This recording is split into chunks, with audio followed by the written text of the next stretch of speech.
ಶೌಕತ್ ಕಾತರ್ಕಿ ಹಾಗೂ ಯಾಸೀನ್ ಸಾಬ್ ಬೋದ್ಲೆ ಖಾನ್ ಇವರ ಸಾರಥ್ಯದಲ್ಲಿ ಕರುನಾಡ ಘರ್ಜನೆ ನ್ಯೂಸ್. ಈ ಹಾಲಿ ಬಾಗಲಕೋಟೆ ವಕ್ಫ್ ಬೋರ್ಡ್ ಅಧ್ಯಕ್ಷರಾದ ಸರ್ ಖವಾಸ್ ಸರ್ ಅವರು ಮತ್ತು ಮಾಜಿ ಅಧ್ಯಕ್ಷರು ವಕ್ಫ್ ಬೋರ್ಡ್ ಅವರು ಕೂಡ ಬಂದಿದ್ದಾರೆ ಮತ್ತು ವೇದಿಕೆಯಲ್ಲಿ ಎಚ್ ಕೆ ಮುಲ್ಲಾ ಅವರು, ಜಾಫರ್ ಅವರು, ಅಡ್ವೊಕೇಟ್ ನಮ್ಮ ಎಸ್ ಕೆ ನದಾಫ್ ಅವರಿಗೆ ರೈಸ್ 8% ರೈಸ್ ಮಾಡಬೇಕಂತ ಹೇಳಿ ನಾನು ಈ ಪತ್ರಿಕಾಗೋಷ್ಠಿಯಲ್ಲಿ ವಿನಂತಿ ಮಾಡುತ್ತಾ ಮುಂದಿನ ಒಂದು ಕಾರ್ಯಕ್ರಮವನ್ನು ನಮ್ಮ ರಾಜ್ಯಾಧ್ಯಕ್ಷರಾದ ಶ್ರೀ ಅಬ್ದುಲ್ ಜಬ್ಬಾರ್ ಅವರು ನೆರವೇರಿಸಿಕೊಡ್ಬೇಕಂತ ಹೇಳಿ ವಿನಂತಿಸ್ತೀನಿ. ರದ್ದು ಮಾಡುವುದರ ಮೂಲಕ ಆ ಮೀಸಲಾತಿಯನ್ನ ತೆಗೆದುಹಾಕ್ತು. ಮುಸ್ಲಿಮರಿಗೆ ಇರ್ತಕ್ಕಂಥ 4% ಮೀಸಲಾತಿಯನ್ನ ತೆಗೆದುಹಾಕ್ತು. ನಮ್ಮ ಕೆಲವೊಂದು ಸನ್ಮಾನ ಆಗುವವರೆಗೂ ನಾವು ಅದನ್ನು ಟಚ್ ಮಾಡೋದಿಲ್ಲ ಅನ್ನುವಂಥ ಅಫಿಡೇವಿಟನ್ನು ಸುಪ್ರೀಂ ಕೋರ್ಟಿಗೆ ಕೊಟ್ಟಿದ್ದಾರೆ. ಆದರೆ ಈಗ ಸಮಸ್ಯೆ ಬಂದಿರೋದಲ್ಲಿ ನಾವು ಹೋರಾಟಕ್ಕೆ ಇಡ್ತಾ ಇರೋ ಉದ್ದೇಶ ಏನು ಅಂತಂದ್ರೆ, 100% ಮತ ಹಾಕಿ ಈ ಸರ್ಕಾರವನ್ನು ಅಧಿಕಾರಕ್ಕೆ ತಂದಿದ್ದೀವಿ. ಈ ಸರ್ಕಾರ ನಮಗಾಗಿ 16 ತಿಂಗಳಲ್ಲಿ ಮಾಡಿರೋದು ಏನು ಅನ್ನುವಂಥ ಪ್ರಶ್ನೆ ಸಮಾಜದ ಕಟ್ಟ ಕಡೆಯ ವ್ಯಕ್ತಿ ಕೂಡ ನಮಗೆ ಇವತ್ತು ಪ್ರಶ್ನೆ ಮಾಡ್ತಾ ಇದ್ದಾರೆ. ಆಯ್ತು, ಬಿಜೆಪಿ ಅವರೇ ರದ್ದು ಮಾಡಿದ್ರು, ಬಿಜೆಪಿ ಅವರೇ ಅಫಿಡೇವಿಟ್ ಕೊಟ್ಟರು. ಕಾಂಗ್ರೆಸ್ ಸರ್ಕಾರದ ಕೆಲಸ ಏನಪ್ಪ, ನಮಗಾಗಿ ಅವರು ಏನ್ ಮಾಡಿದ್ದಾರೆ ಅದನ್ನ ಪ್ರಶ್ನೆ ಮಾಡ್ರಿ ಎನ್ನುವಂತ ಒಂದು ಮೂಲಭೂತ ಪ್ರಶ್ನೆಯನ್ನ ಎತ್ತಿ ನಮ್ಮ ಮುಂದೆ ಇಟ್ಟಿದ್ದಾರೆ. ನಾವು ಈ ಸರ್ಕಾರವನ್ನ ಕೇಳ್ತಾ ಇದ್ದೀವಿ, ನೀವು ಕ್ಯಾಬಿನೆಟ್ ನಲ್ಲಿ ಬಿಜೆಪಿ ಅವರು ಮಾಡಿರ್ತಕ್ಕಂಥ ಏನು ನಿರ್ಧಾರ ಇದೆ ಆ ನಿರ್ಧಾರವನ್ನ ಸೆಟ್ ಮಾಡಿದ್ದೀವಿ ಅಂತ ಹೇಳಿ ನೀವು ನಿಮ್ಮ ಕ್ಯಾಬಿನೆಟ್ ನಲ್ಲಿ ಮಾಡ್ರಿ. ನಮ್ಮ ಮೂಲ ಪ್ರಶ್ನೆ, ಕಾಂಗ್ರೆಸ್ ಪಕ್ಷ ಅಧಿಕಾರದಲ್ಲಿರುವಂತಹ ಆಡಳಿತ ಪಕ್ಷ ಪ್ರತಿ ಗುರುವಾರ ನಡೆಯುವಂತ ಕ್ಯಾಬಿನೆಟ್ಟಿನ ಸಭೆಯಲ್ಲಿ ಈ ವಿಷಯವನ್ನ ತಗೊಂಡು ಬಿಜೆಪಿಯವರು ಈ ಹಿಂದೆ ಮಾಡಿರ್ತಕ್ಕಂಥ ಕ್ಯಾಬಿನೆಟ್ ಡಿಸಿಷನ್ ಅನ್ನ ನಾವು ರದ್ದು ಮಾಡಿದ್ದೀವಿ, ತೆಗೆದು ಹಾಕಿದ್ದೀವಿ, ಅಸೈಡ್ ಮಾಡಿದ್ದೀವಿ, ಬದಲಾಗಿ ಯಥಾಸ್ಥಿತಿ ಮುಸ್ಲಿಮರ 4 ಮೀಸಲಾತಿಯನ್ನ ನಾವು ಮುಂದುವರಿಸಿದ್ದೇವೆ ಅನ್ನುವಂತ ನಿರ್ಧಾರವನ್ನ ಪ್ರಕಟಿಸಬೇಕು. ಜೊತೆಗೆ ಪ್ರಕಟಿಸಿದಂತ ನಿರ್ಧಾರವನ್ನು ಅಫಿಡವಿಟ್ ಮೂಲಕ ಸುಪ್ರೀಂ ಕೋರ್ಟ್ಗೆ ಕೊಡಬೇಕು ಅನ್ನುವಂತ ಒಂದು ಒತ್ತಾಯ ಕರ್ನಾಟಕ ಮುಸ್ಲಿಂ ಯೂನಿಟಿ ಇವತ್ತು ಸರ್ಕಾರಕ್ಕೆ ಮಾಡ್ತದೆ. ಇದರ ಜೊತೆಗೆ ಈ ರಾಜ್ಯದಲ್ಲಿ ಜಾತಿ ಜನಗಣತಿಯ ಆಧಾರದ ಮೇಲೆ ಮೀಸಲಾತಿಯನ್ನ ಪ್ರತಿ ಸರ್ಕಾರಗಳು ನಿರ್ಧಾರ ಮಾಡ್ತವೆ. ಈಗ ಇರ್ತಕ್ಕಂಥ ಸಮಸ್ಯೆ ಏನು ಅಂತಂದ್ರೆ, ಈ ರಾಜ್ಯದಲ್ಲಿ ಅತ್ಯಂತ ಜಾಸ್ತಿ ಜನಸಂಖ್ಯೆ ಇರುವಂತಹ ಸಮುದಾಯ ಮುಸ್ಲಿಮರದ್ದು. ಶೇಕಡ ಅನ್ನೋದಕ್ಕಿಂತ 76 ಲಕ್ಷ ಮುಸಲ್ಮಾನರು ಈ ರಾಜ್ಯದಲ್ಲಿ ವಾಸಿಸ್ತಾರೆ. ಆ 76 ಲಕ್ಷ ಮುಸಲ್ಮಾನರಿಗೆ ಈಗಿರ್ತಕ್ಕಂಥ 4% ಮೀಸಲಾತಿ ನಮಗೆ ಸಾಕಾಗುವುದಿಲ್ಲ. ನಮಗೆ ಅದನ್ನ ಹೆಚ್ಚುವರಿಯಾಗಿ 8% ಹೆಚ್ಚಿಸಬೇಕು ಅನ್ನುವಂತ ಒಂದು ಆಗ್ರಹವನ್ನ ಇವತ್ತು ಕರ್ನಾಟಕ ಮುಸ್ಲಿಂ ಯೂನಿಟಿ ಈ ರಾಜ್ಯ ಸರ್ಕಾರವನ್ನು ಆಗ್ರಹಪಡಿಸುತ್ತದೆ. ಇನ್ನು ಮೂರನೆಯ ವಿಷಯ ಅಂತಂದ್ರೆ, ಸ್ಥಳೀಯ ಸಂಸ್ಥೆಗಳ ಚುನಾವಣೆ ಅಂದ್ರೆ ಜಿಲ್ಲಾ ಪಂಚಾಯತ್ ಇರ್ಬೋದು, ತಾಲೂಕಾ ಪಂಚಾಯತ್ ಇರ್ಬೋದು, ಗ್ರಾಮ ಪಂಚಾಯತ್ ಇರ್ಬೋದು, ಕಾರ್ಪೊರೇಷನ್ ಇರ್ಬೋದು, ಪುರಸಭೆ, ಪಟ್ಟಣ ಪಂಚಾಯತ್ಗಳ ಚುನಾವಣೆ ಇರ್ಬೋದು. ಅಲ್ಲಿ OBCಯ 12% ಮೀಸಲಾತಿ ಇದೆ. ಹಿಂದುಳಿದಿರ್ತಕ್ಕಂಥ ವರ್ಗಗಳಿಗೆ ನೀಡುವಂತ ಮೀಸಲಾತಿ 12% ಇದೆ.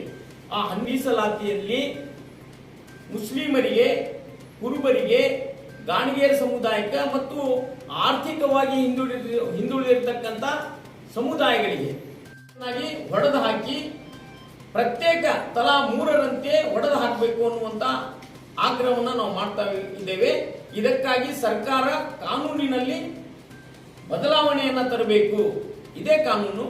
ಆ ಕಾನೂನಿನಲ್ಲಿ ಒಂದು ಬದಲಾವಣೆಯನ್ನ ತರುವ ಮೂಲಕ ನಮಗೆ ಒಳ ಮೀಸಲಾತಿಯನ್ನ ಕೊಡಬೇಕು, ಕಾನೂನಿನ ತಿದ್ದುಪಡಿಯನ್ನ ಮಾಡಬೇಕು ಅನ್ನುವಂತ ಆಗ್ರಹವನ್ನು ನಾವು ಸರ್ಕಾರಕ್ಕೆ ಮಾಡ್ತೇವೆ. ಇದರ ಜೊತೆಗೆ ಸಮಸ್ಯೆಗಳು ಮುಸ್ಲಿಮರಿಗೆ ಬಹಳಷ್ಟಿವೆ. ಆಮೇಲೆ ಮೇಲಾಗಿ ಈ ಸಮಾಜದ ಜೊತೆಗೆ ಗ್ರಾಮೀಣ ಪ್ರದೇಶದಲ್ಲಿ ಇರ್ತಕ್ಕಂಥ ನದಾಫ್, ಪಿಂಜಾರ್, ಚಪ್ಪರ್ ಬಂದ್ ಏನು ಕ್ಯಾಟಗರಿ 1ರಲ್ಲಿ ಸೇರಿಸತಕ್ಕಂಥ 13-14 ಒಳಪಂಗಡಗಳೇನಿವೆ, ಈ ಒಳಪಂಗಡಿಗಳಿಗೆ ಅನುಕೂಲ ಆಗಲಿ ಅನ್ನುವಂತ ದೃಷ್ಟಿಯಿಂದ ಈ ಹಿಂದೆ ಇರ್ತಕ್ಕಂಥ ಯಡಿಯೂರಪ್ಪ ಸರ್ಕಾರ ಅವ್ರಿಗಾಗಿ ಒಂದು ನಿಗಮ ಮಂಡಳಿಯನ್ನು ರಚನೆ ಮಾಡಿತ್ತು. ಆ ನಿಗಮ ಮಂಡಳಿಗೆ ಈಗಿರ್ತಕ್ಕಂಥ ಕಾಂಗ್ರೆಸ್ ಸರ್ಕಾರ ಆ ನಿಗಮಕ್ಕೆ ಪ್ರತ್ಯೇಕ ಅನುದಾನ ಕೊಡಬೇಕು, ತಕ್ಷಣವೇ ಆ ಒಂದು ನಿಗಮವನ್ನ ಅಸ್ತಿತ್ವಕ್ಕೆ ತರಬೇಕು ಅನ್ನುವಂತ ಆಗ್ರಹ ಕೂಡ ನಾವು ಈ ಒಂದು ಪತ್ರಿಕಾಗೋಷ್ಠಿಯಲ್ಲಿ ಸರ್ಕಾರವನ್ನು ಆಗ್ರಹಿಸ್ತೇವೆ. ಜೊತೆಗೆ ಯಾವ ರೀತಿ ದಲಿತ ಕಾಂಟ್ರಾಕ್ಟರ್ಸ್ಗಳಿಗೆ ಏನು ಗುತ್ತಿಗೆದಾರರಿದ್ದಾರೆ ಆ ಗುತ್ತಿಗೆದಾರರಿಗೆ 1 ಕೋಟಿವರೆಗಿನ ಅನುದಾನವನ್ನ 22ರಂದು ಬೆಂಗಳೂರಿನ ಹೋಟೆಲ್ ಮೌರ್ಯದಲ್ಲಿ ಕರ್ನಾಟಕ ರಾಜ್ಯದ ಈ ನಮ್ಮ ಸಂಘಟನೆಯ ಎಲ್ಲ ರಾಜ್ಯ ಕಾರ್ಯಕಾರಿಣಿಯ ಸಭೆ ಮತ್ತು ರಾಜ್ಯದ ಎಲ್ಲಾ ಜಿಲ್ಲಾ ಅಧ್ಯಕ್ಷರುಗಳ ಸಭೆಯನ್ನ ಕರೆದಿದ್ದೇವೆ. ಅಲ್ಲಿ ಒಂದು ತೀರ್ಮಾನ ಮಾಡ್ತೇವೆ.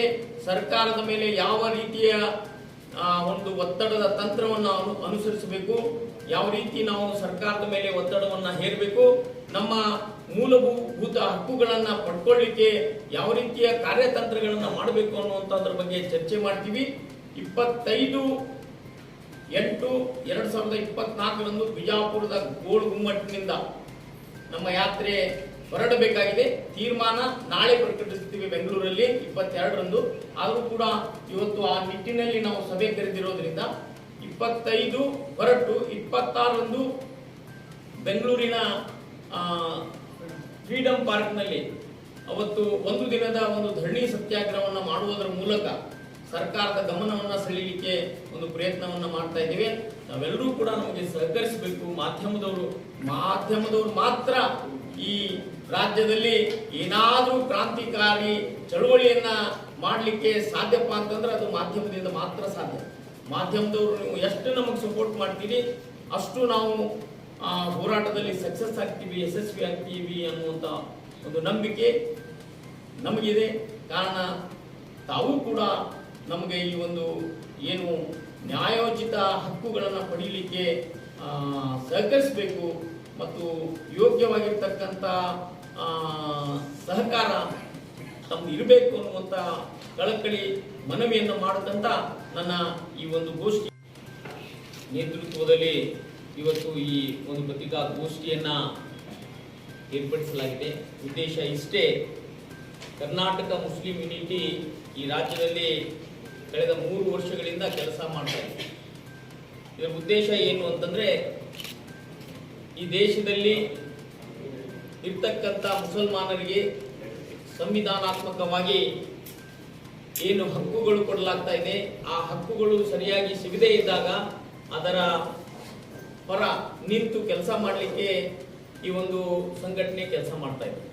ಜೊತೆಗೆ ಮುಸ್ಲಿಮರ ಶೈಕ್ಷಣಿಕ, ಸಾಮಾಜಿಕ ಹಾಗೂ ಆರ್ಥಿಕ, ರಾಜಕೀಯ ಉದ್ದೇಶಗಳಿಗೆ ನಮಗೇನು ಸರ್ಕಾರದಿಂದ ಅಡೆತಡೆಗಳು ಬಂದಾಗ ಅವು ಸಿಗದೇ ಇದ್ದಾಗ ಅದರ ಪರ ಧ್ವನಿ ಎತ್ತಿ ಹೋರಾಟ ಮಾಡುವ ಮೂಲಕ ಅದನ್ನ ಪಡೆದುಕೊಳ್ಳುವಂತ ಕೆಲಸ ಮಾಡಬೇಕು ಅನ್ನುವಂಥ ಉದ್ದೇಶದಿಂದ ಕಳೆದ 3 ವರ್ಷಗಳ ಹಿಂದೆ ಈ ಒಂದು ಸಂಘಟನೆಯನ್ನ ನಾವು ಹುಟ್ಟುಹಾಕಿದ್ದೀವಿ.